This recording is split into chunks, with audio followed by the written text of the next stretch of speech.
ഇന്ന് നമുക്ക് ഹെൽത്തി ആയിട്ടുള്ളൊരു ഫ്രൂട്ട് സലാഡ് ഉണ്ടാക്കിയാലോ. അതിനായി കുറച്ച് സ്ട്രോബെറി എടുത്തിട്ടുണ്ട്, പിന്നെ ആപ്പിള്, പഴം, ഗ്രേപ്സ് ഇതെല്ലാം ഞാൻ ചെറിയ കഷ്ണങ്ങളായി നുറുക്കി എടുത്തിട്ടുണ്ട്. ഇനി നമുക്കിതിൻ്റെ ക്രീം തയ്യാറാക്കുന്നതിനായി 10 ബദാം തോല് കളഞ്ഞെടുത്തിട്ടുണ്ട്, അതേപോലെ 10 അണ്ടിപ്പരിപ്പ്, 4 ഡേറ്റ്സ് ഈന്തപ്പഴം കൂടി എടുത്തിട്ടുണ്ട്. ഇനി കുറച്ച് പാൽ കൂടി ചേർത്ത് ഇത് നമുക്ക് നന്നായിട്ട് അരച്ചെടുക്കാം.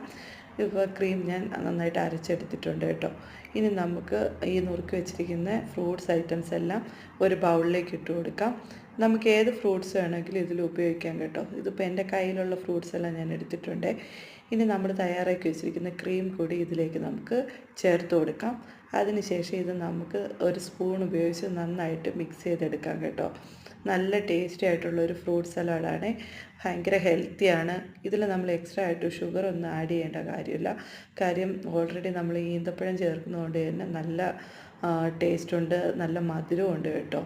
അപ്പോൾ ഇതാ ഞാൻ നന്നായിട്ട് മിക്സ് ചെയ്തിട്ട് എടുത്തിട്ടുണ്ട്. ഇനി നമുക്ക് ലാസ്റ്റായിട്ട് കുറച്ച് ക്രഷ്ഡ് അണ്ടിപ്പരിപ്പും ബദാമും പിന്നെ കുറച്ച് റൈസിൻസും കൂടി ചേർത്ത് കൊടുക്കാം. ഇപ്പോൾ ഇതാ ഹെൽത്തി ആൻഡ് ടേസ്റ്റി ആയിട്ടുള്ള ഫ്രൂട്ട് സലാഡ് റെഡി ആയിട്ടുണ്ട്. എല്ലാവർക്കും ഇഷ്ടമായി എന്ന് വിചാരിക്കും. Tata bye bye, see U.